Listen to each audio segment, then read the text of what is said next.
With Walter Cronkite. Tonight, the ups and downs of a motion sickness cure. A chorus of SEALs and a scientist who listens. And the science behind a fictional universe.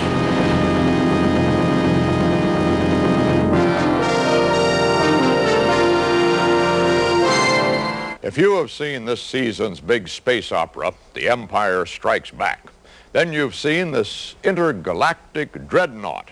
And you probably have asked yourself, how in the world did they do that? I did.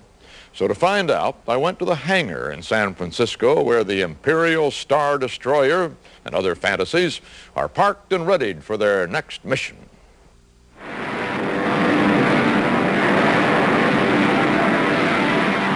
That's the way it was. In case you haven't been to the movies lately, the future is not what it used to be. There's new science behind the science fiction film, and modern motion picture technology can take us places we have never been before. Okay. On the movie screens where the Buck Rogers rocket used to spit sparks, now the Starship Enterprise heads for deep space. Buck's trusty disintegrator pistol can't hold a candle to the sidearms in use on the edge of the black hole. And then there's Star Wars. On the definitive variety list of top movies, it stands 9 places higher than Gone with the Wind. People around the world paid $400 million to see it. Sales of Star Wars-inspired books, records, toys, and the like could eventually make it a billion-dollar picture. It is simply the most popular, most profitable motion picture ever made. And now it has a sequel. The Empire Strikes Back has been playing to capacity audiences since it opened in May. It has turned a 2-foot-high green creature named Yoda into a cult hero and is breaking the box office record set by Star Wars 3 years ago. Both films are made by a 36-year-old Californian named George Lucas. He took us on a tour of his facilities in Northern California to show us some of the technology behind a modern space opera. Well, this is the stop-motion animation department, and they're making tauntauns run across the snow. They start by measuring out where everything is on the creature, because everything has to move just a sort of a fraction of an inch every time. Are they looking at something to know what to do next, or are they just doing this out of their heads, sort of, moving it? It's a whole art of, they studied movement. They shot animals and studied them against grids and things to study the motion. And then they practiced for months and months doing tests.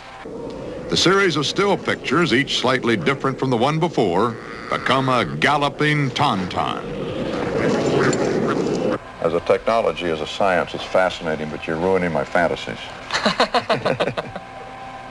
I thought those things were real.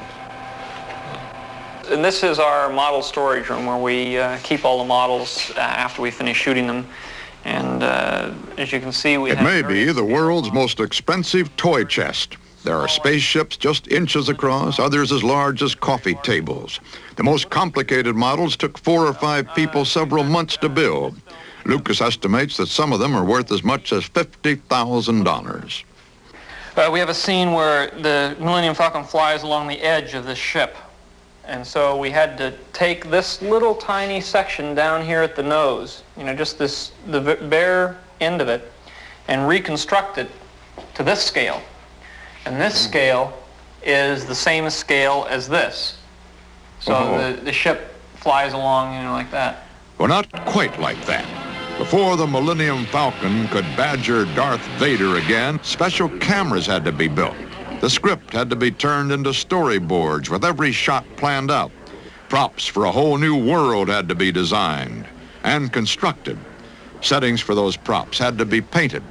Explosions, ray gun flares, and laser swords had to be positioned by hand in each frame.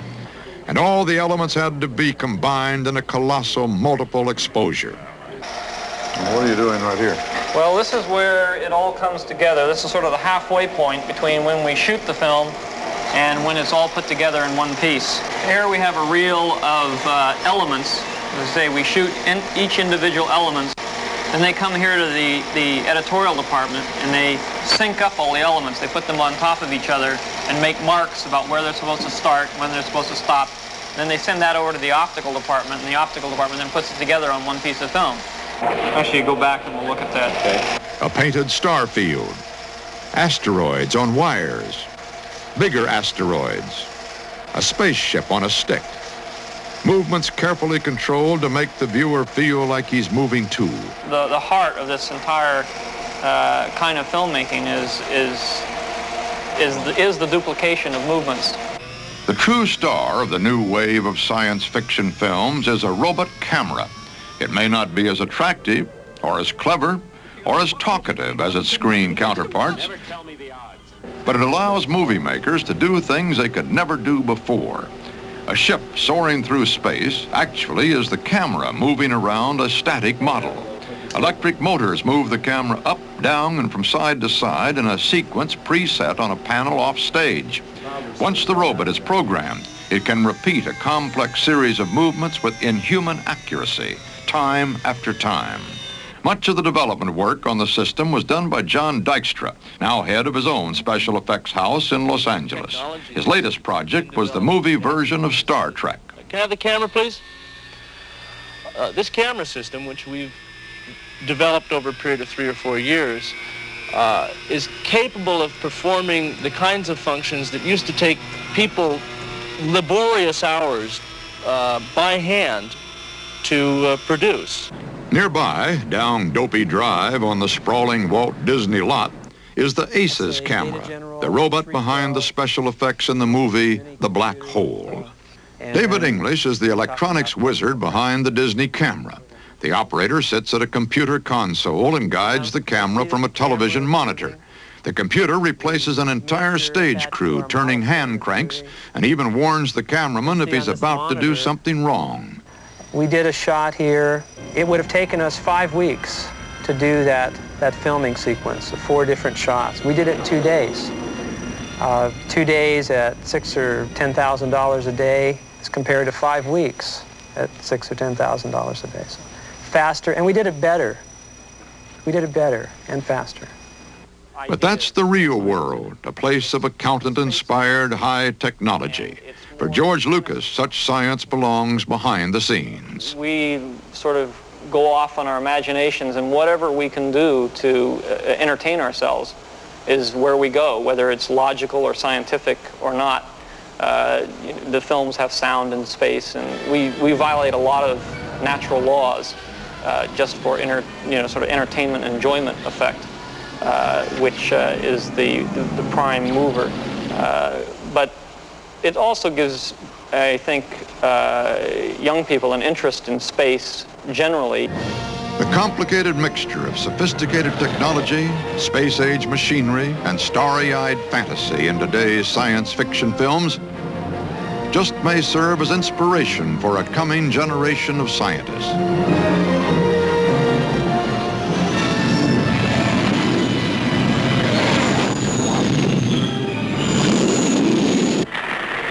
After all, some of today's astronauts, astronomers, and anchormen once found Buck Rogers pretty wonderful.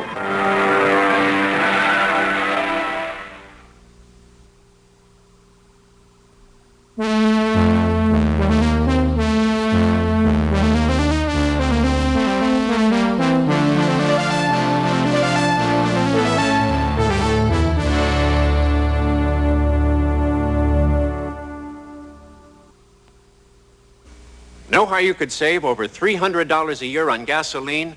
Watch. If you're an average driver, keeping your tires properly inflated could save up to $30 a year. Driving 55 instead of 70 could save $28 a year.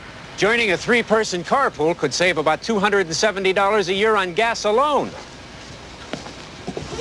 Learn more ways to save in the More Miles for Your Money book, free from Shell. Come to Shell for answers. That house is special. It's over 100 years old. So I thought I'd paint it with the same thing they put on Thomas Edison's house. But I got Olympic overcoat instead. It beats Sears weather beater. Tests show that 94 out of 100 homeowners said overcoat samples looked better longer than Sears.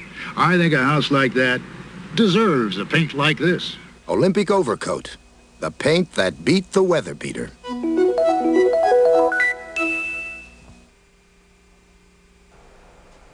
From the testimony of our own astronauts, if visitors from elsewhere in the universe aimed for the brightest region of Earth, they would touch down there in Antarctica, whose great expanses of white reflect sunlight like a huge beacon far across space.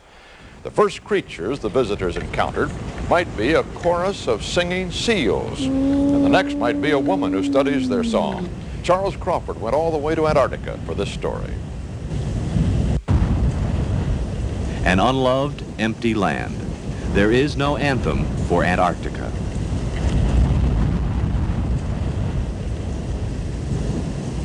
But there is music here. Under the thick ice sheets that cover the seas, the water is filled with loud, descending trills.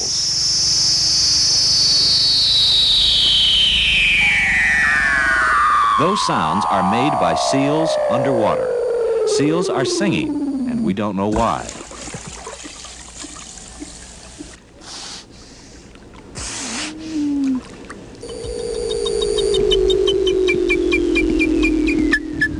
Roll over.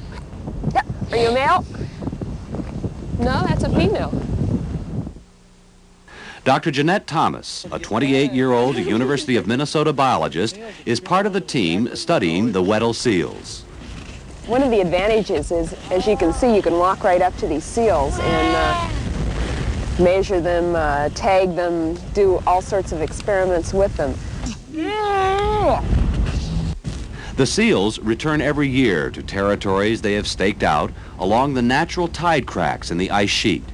And every year is a census year for the seals of Hutton Cliffs. We're trying to, first of all, estimate how many seals there are. And in order to do that, you have to know how often they reproduce, how long they live, and what type of movements they have. So to do that, we have a tagging census program where we go out and put colored cattle ear tags on the rear flippers of seals with a number on them. Is that painful when you put those tags in the seal? Well, I wouldn't say it isn't painful, but I don't think it causes them any significant problems. Try explaining that to a seal.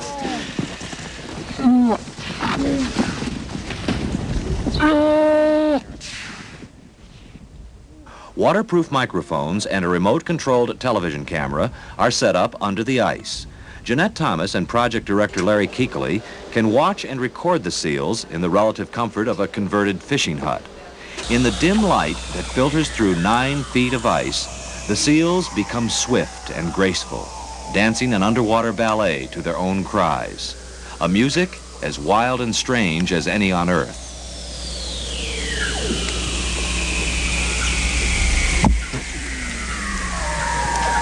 What are you trying to find out there? What have you learned? Well, we found out that they have about 35 different underwater vocalizations. And we're trying to answer a whole set of questions. Why do they have so many vocalizations? What do they mean? A big question has always been, do these seals echolocate? And a lot... Meaning what? Something like sonar? Sonar capabilities for detecting objects or for orienting in the environment. And several people have suggested that they do have echolocation, although there's really no direct evidence for that. What the Minnesota team needed to find was evidence that Weddell seals, like dolphins and whales, send out sound pulses and listen for echoes to judge size, shape, and distance. What we have done then is to drop this large mossini fish, which is a food source for the Weddell seal, into the water and to determine whether or not whether or not the seal would echolocate on this fish, since this is a food source for him. we hope that somehow or other, if they are echolocating, that we can stimulate it and demonstrate it. Larry Keekley, Jeanette Thomas, and their team began work in October in what passes for spring in Antarctica. For the 3 months they were there, the sun never set, and they took advantage of the continuous daylight to work 18-hour days. In late December, they left the ice and returned via New Zealand and Hawaii to the University of Minnesota, just in time for, you guessed it, cold weather. Miles of audio and videotape were correlated, and the strange seal trills were frozen as patterns on the screen of a spectrum analyzer.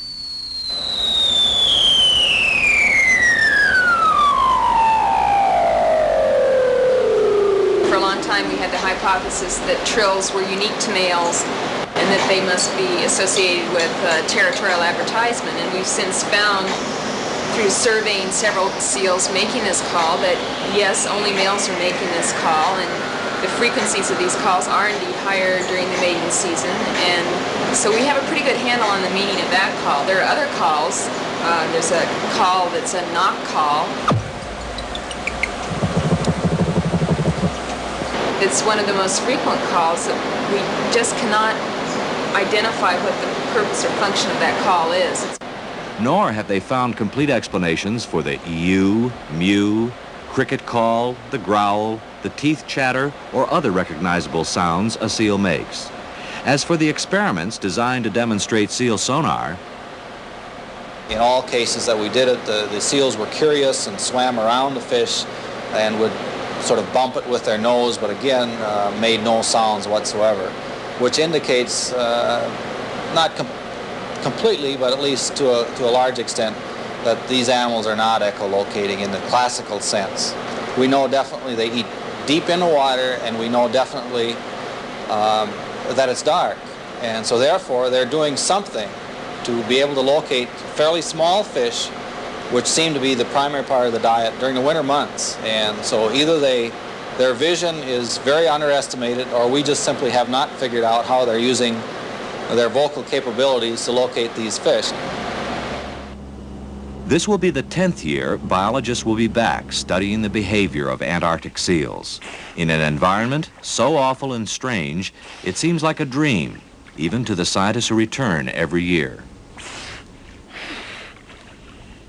That type of feeling comes to mind most often when I'm riding on a bus or in a course of a conversation. Someone says, "And what do you do for a living?"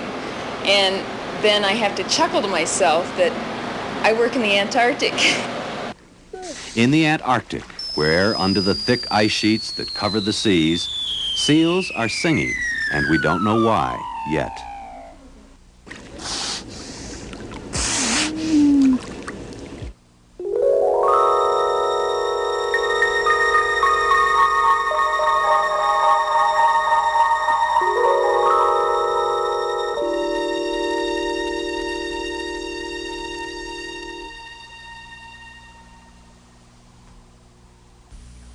Challenge.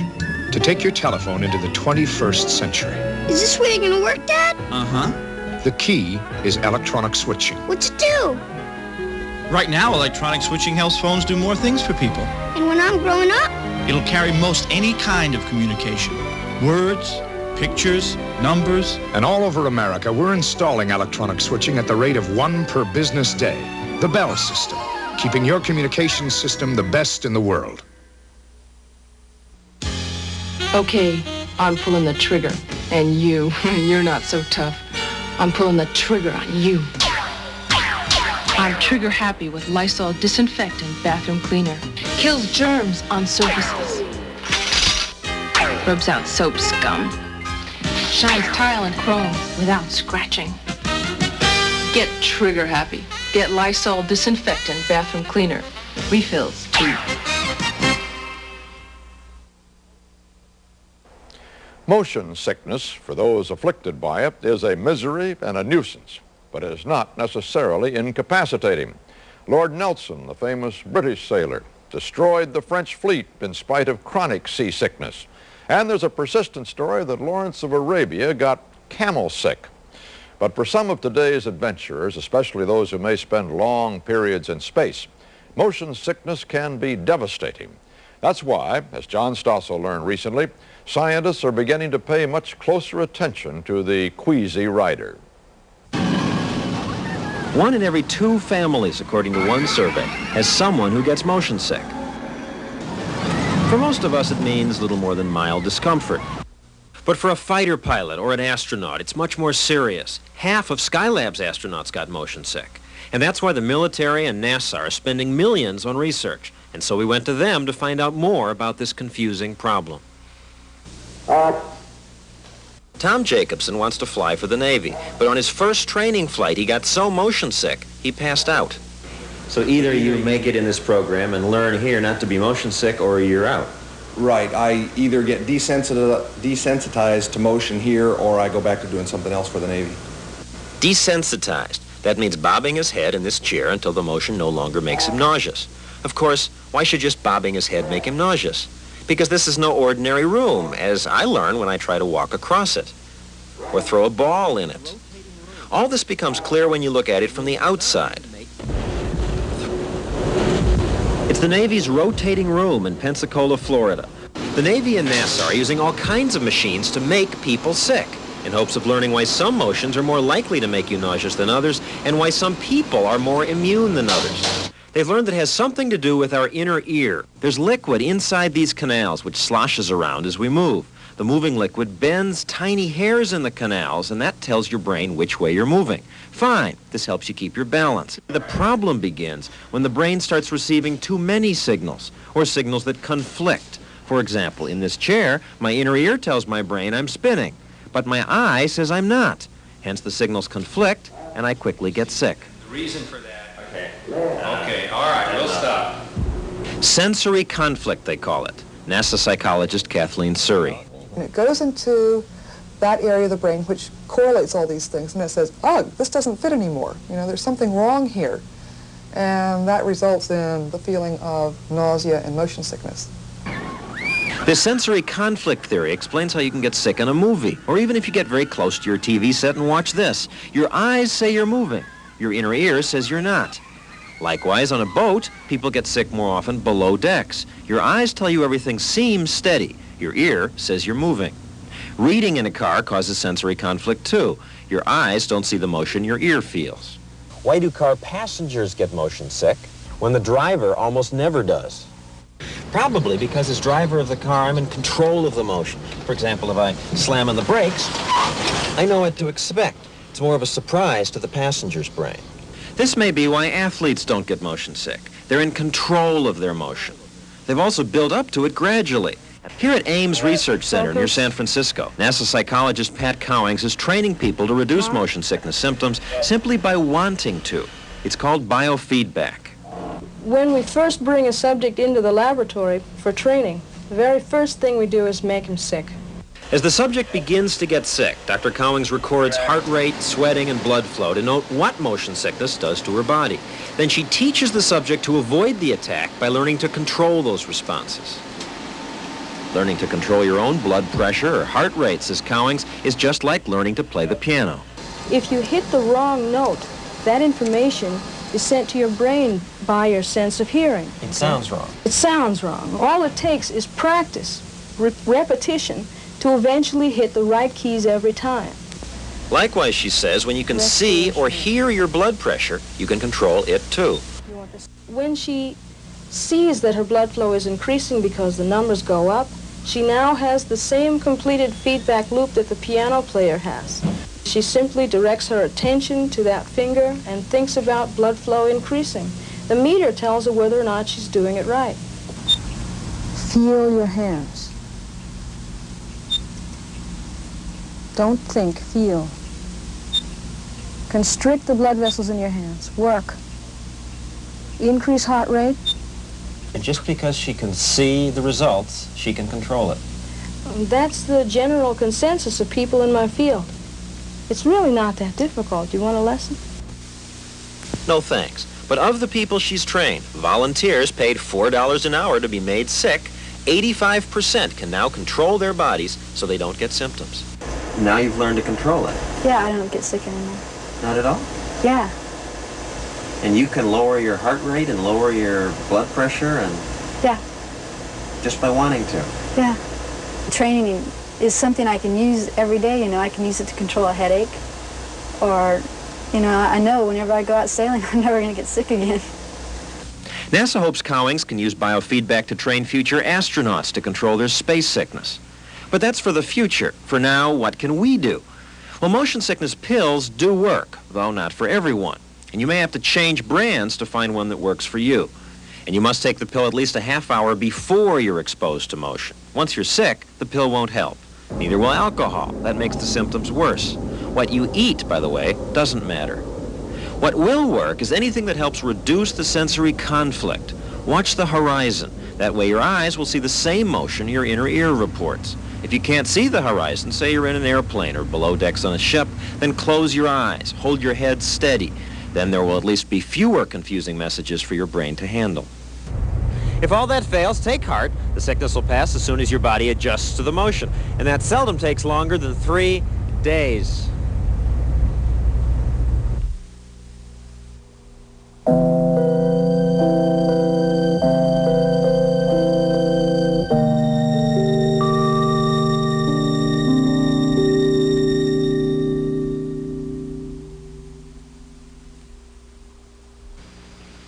Gene Stouter, Manager, Silicon Integrated Microcircuits. This is who we are and what we do at General Motors. GM is making great strides in the application of automotive electronics. The reason for that is the microprocessor-centered computer.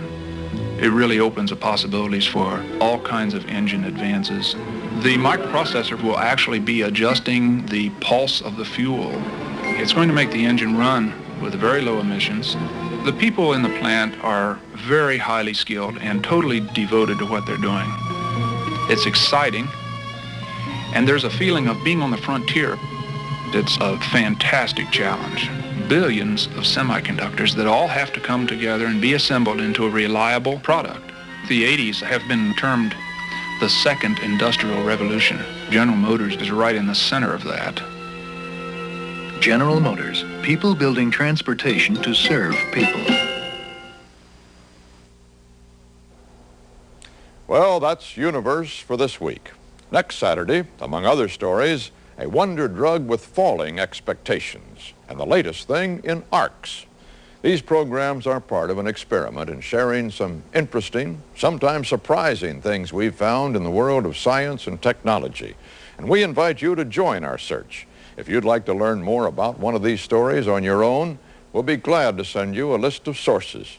And if there are areas you would like explored on the air, let us know. This is your Universe.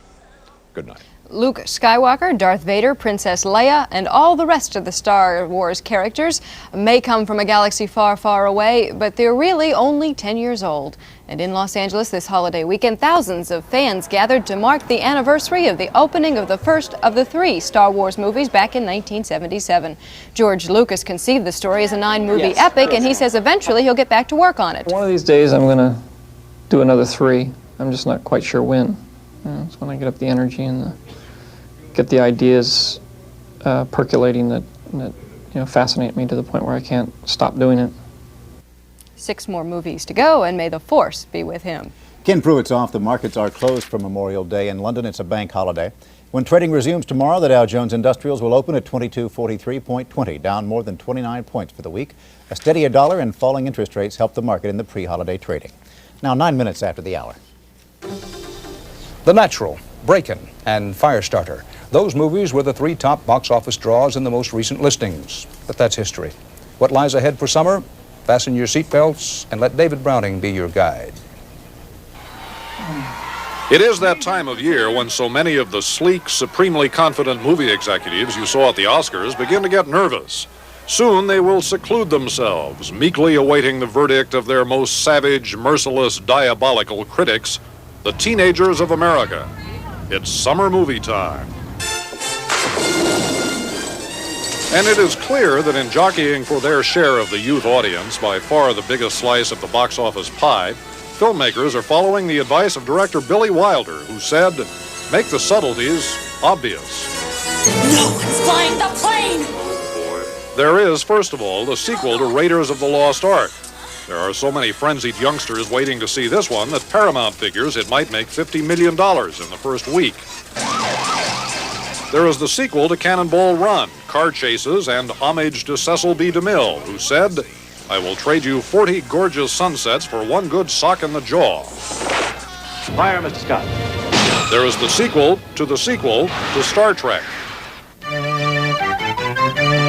There's Electric Dreams, the story of young love between a girl and a computer. There is the larger-than-life matchup of Sylvester Stallone and Dolly Parton. How you doing? Nice night. And there are Gremlins from the folks who brought you E.T. Today, Steven Spielberg, who made Gremlins, and George Lucas, who collaborated with Spielberg on Indiana Jones, got their hands immortalized in concrete at Hollywood's Chinese Theater, the young kings of the youth market. The youths, meanwhile, will soon begin their deliberations. And if you're not interested in seeing computerized aliens from outer space drag race good old boys through the Temple of Doom for the love of Dolly Parton, Part 2, better get a good book. David Browning, CBS News, Hollywood.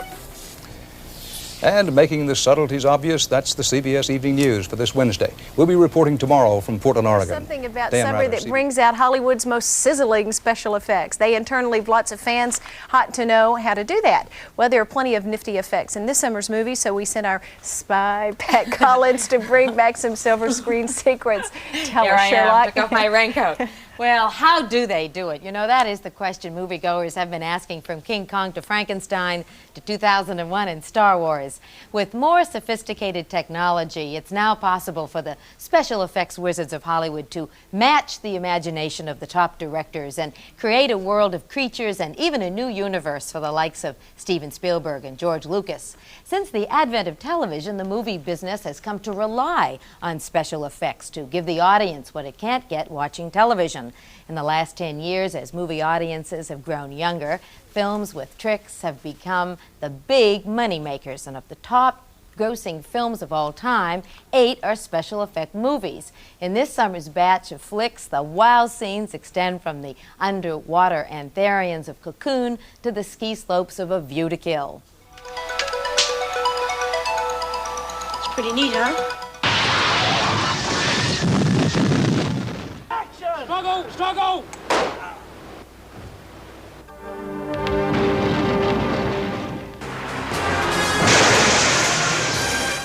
With 007, special effects means stunt work, and the most spectacular scene comes with the opening credits.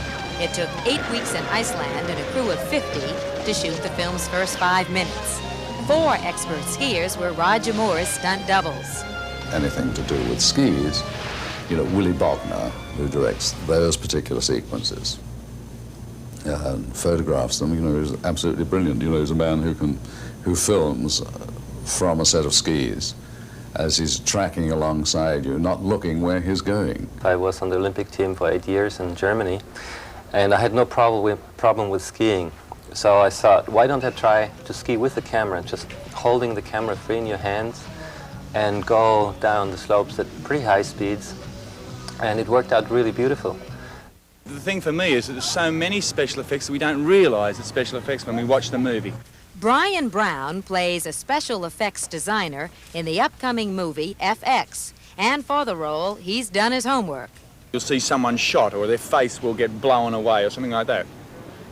Well, the way that is done is you go in and you have a face mold done of you. The man goes away and he makes a shape of your face.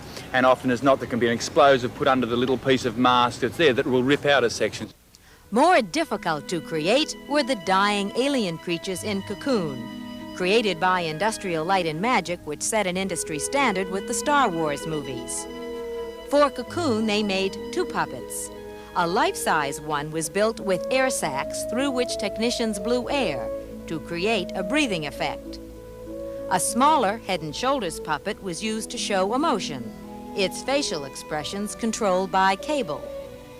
The ghost-like Antarians were not puppets, but very thin models dressed in white body stockings with round-shaped molds covering their heads and hands. Under the body stocking was fine wire attached to a rig that would fly them across a plain blue screen. The background was put in later.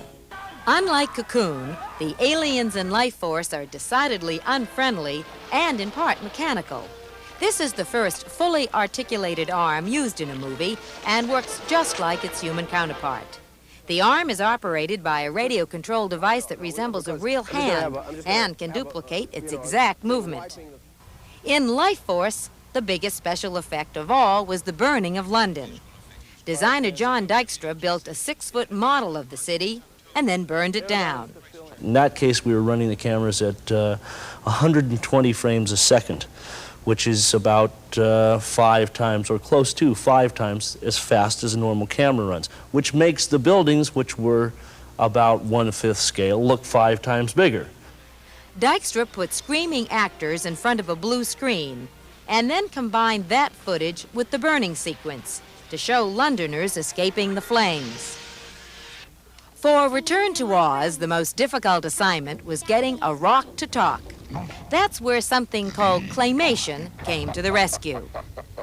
Take a camera, a movie camera, that will shoot 1 frame of film at a time, and a clay model, maybe this high, and an animator.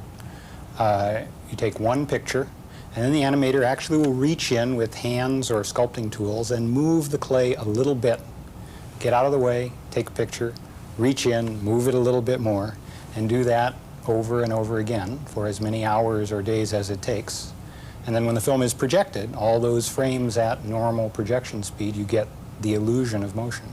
If I were going to be animating an expression change, it might be a sneer or something, and I would simply push, a side of the mouth up like this, and bring a brow down.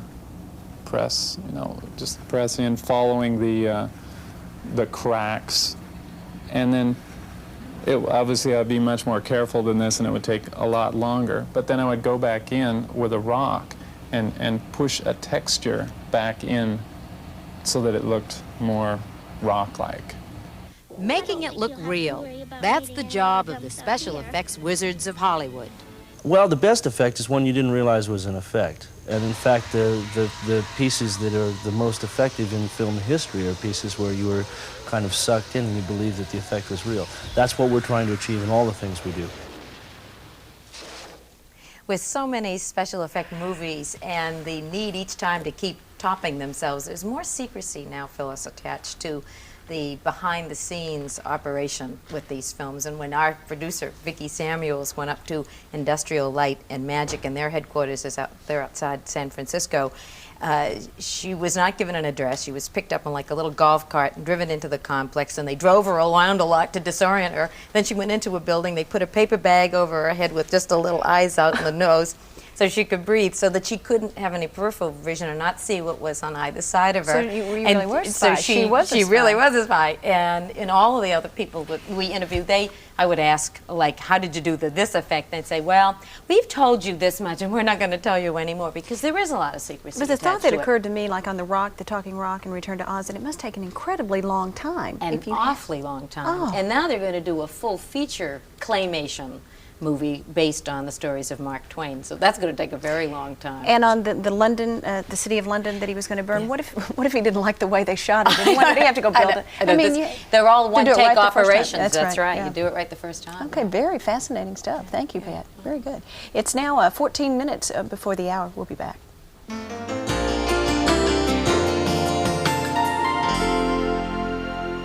For the past 15 years, a small California company has been transporting moviegoers into a world where all things are possible through the magic of special effects. Look out!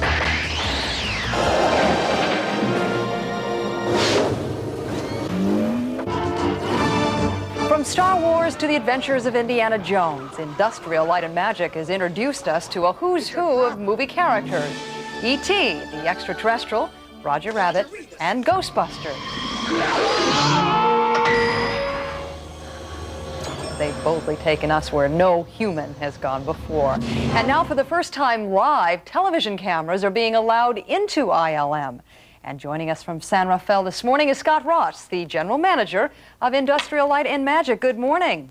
Good morning, Paula. How are you? I'm great, thanks. Nice to have you and your friends join us this morning. Yeah.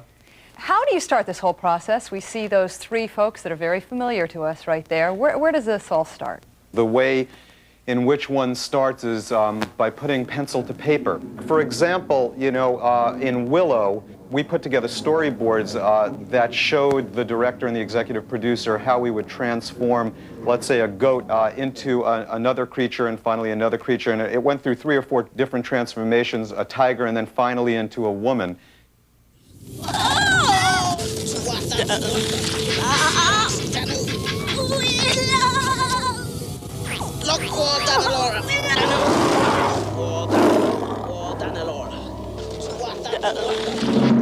Another example of that might be Donovan's destruction. You could see Donovan's visage over here, somewhat frightening this early in the morning. But similar kind of thing happened. The director on Indiana Jones and the Last Crusade, Steven Spielberg, wanted to see Donovan quickly age 400 years.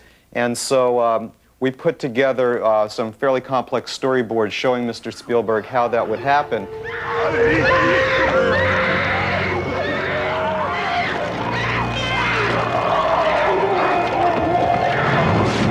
Has there ever been an effect you could not create? No. Well, that's good. That's good for your business. Yeah, given enough time and enough money, you know, one could create anything. Let's take a look now at some of your breakfast partners behind you now. How did you ever get inspired to create these, what do you want to call them, creatures? Well, some of them are models and some of them are creatures. For example, the creatures over here were really George Lucas's vision, and he worked with the artists and craftspeople here at Industrial Light and Magic, and we just sort of followed his vision. Over here you see the Millennium Falcon from the Star Wars trilogy, which shows, this is a model, shows a great deal of detail. The detail is there because one needs to be able to see that on the screen, so it gives it a sense of scale and size. Over here we have some of the what we call the bad guys from Indiana Jones and the Temple of Doom. There's a whale from Star Trek IV, as we mentioned, Donovan's destruction. And in the back, you could see one of our latest involvements in the cinema, which is The Hunt for Red October. Now, this, interestingly enough, is the smaller of the two models. There was another model that was made that was 20 feet in length. Tell me, every time we see one of these films, I'm sure most of us wonder, how the heck do you make them fly? It was something that was discovered really in 1976 when George Lucas decided to make Star Wars. And there was a technology developed called blue screen motion control photography. It was very difficult to do repeatable moves on spaceships, which gives you different exposures, therefore allowing you to put in rocket engines and lighting effects and the like. And that motion control photography is done via a computer on a large track, and the computer also controls the model as well.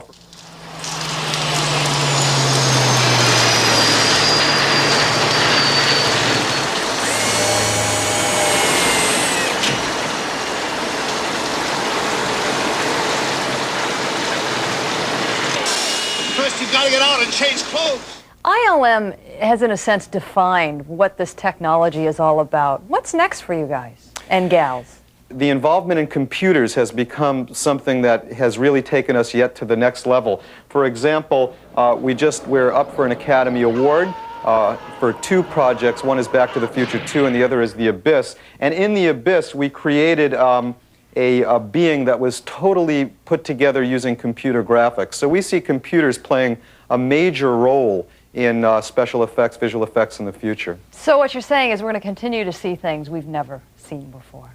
We hope so, or we'd be real bored. Or broke. Or broke.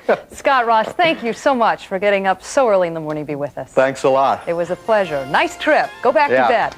Bye-bye. And CBS This Morning continues right after this. On CBS. And here again is Charles Osgood. And time now for John Leonard. Good morning, John. Good morning, Charles.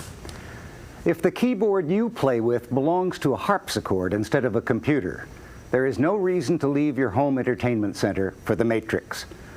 But if you're already partial to cyberpunk and kung fu, if you play video games like Mortal Kombat and read comic books like The Crow, and enjoy movies like Blade Runner, Strange Days, Dark City, Terminator 2, and Tron, If you spent most of last week terrified that the Melissa virus would eat your email, while deep down in your binary code and your Microsofties, what you really want to do is leap tall buildings in black leather and cool mirror shades, well then The Matrix is your sort of paranoid machine dream.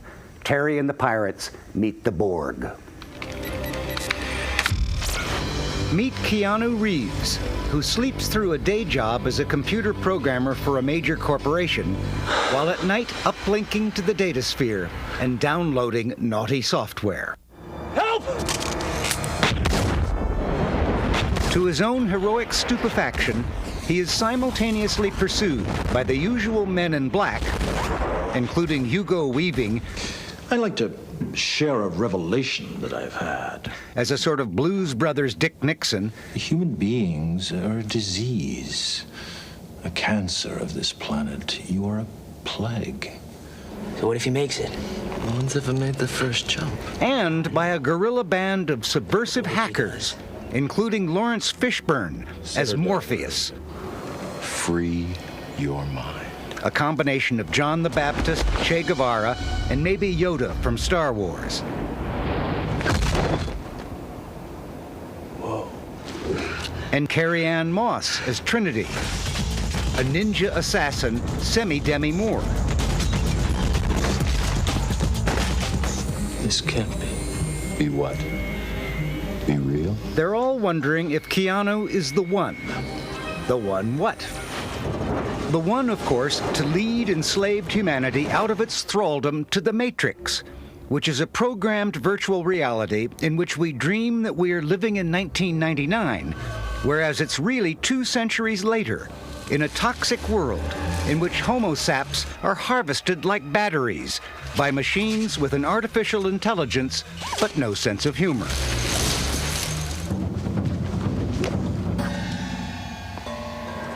Fishburne does have a sense of humor, or he couldn't have come back from the dead to explain all this to a dumbfounded Keanu, who must chop Saki himself by brainjack into some sort of smart bomb viral samurai messiah, with the help of more telephone booths than Superman. Between some genuinely nifty special effects, The Matrix slops around in exposition. Concocted by the Wachowski brothers, it's as much in puppy love with Philip K. Dick's dystopias as George Lucas cherished Joseph Campbell's refried mythic beans. Just once, I wish they'd make a cyberpunk movie out of the classic novels of the genre. If not Gibson's Neuromancer, then why not Pat Cadigan's Sinners or Neil Stephenson's Snow Crash? But The Matrix flatters exactly that cult audience likely to embrace it. Surfers and hackers and technopop mall rats. Digitheads and designer druggies, nose studs and biker nerds. In cyberspace, where there is no irony or gravity, we will all of us at least be ninjas, and maybe even gods. A visit to the Super Bowl of accordion players next on Sunday Morning.